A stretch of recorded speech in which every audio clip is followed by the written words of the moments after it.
I was fiddling with a radio hoping to contact someone off the island.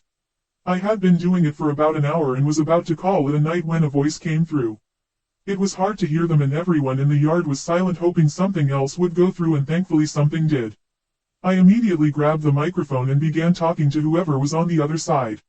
I was shocked to hear it wasn't the military but Duncan's firemen. Once he said this I heard several groans and a few people swore under their breath they all hoped to know when they would be saved, but personally I was glad they were okay.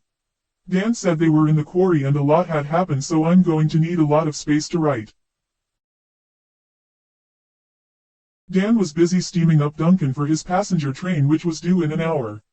Duncan was talking with Rusty who was sitting in his open shed. While Dan was polishing Duncan's nameplate he saw Douglas rolling up to the platform. He then heard the sound of rattling as he saw Peter Sam roll past, however something was off. Peter Sam was making strange groans, it sounded as though he was in pain.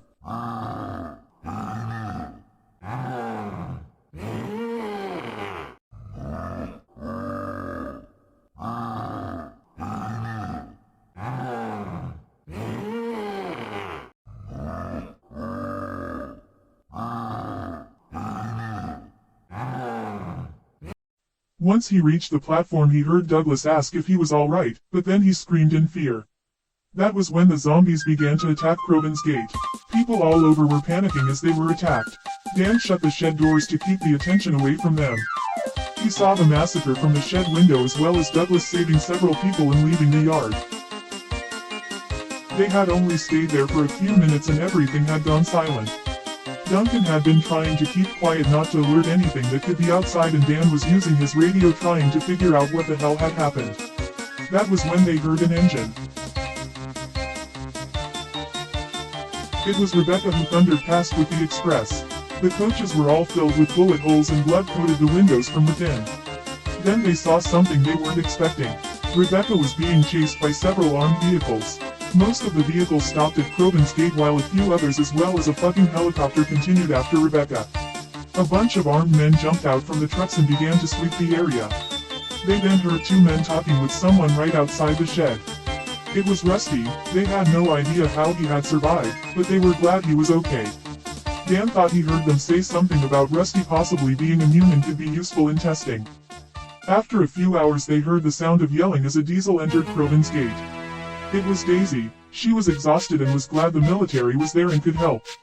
If only she knew. A commanding officer then yelled at his troops to open fire. Bullets filled the air as Daisy screamed in horror as her passengers were slaughtered. After a few minutes of hell some soldiers went through the coaches and killed the few who had survived as well as Daisy's crew. The commanding officer then went up to Daisy and shot her in the middle of her forehead killing her instantly. He and Duncan were horrified and knew they had to go or else they would be killed. Dan began to open the shed door when they saw something in the distance. One was brown and the other was maroon along with three light blue coaches behind them. It was Duke and Bertram.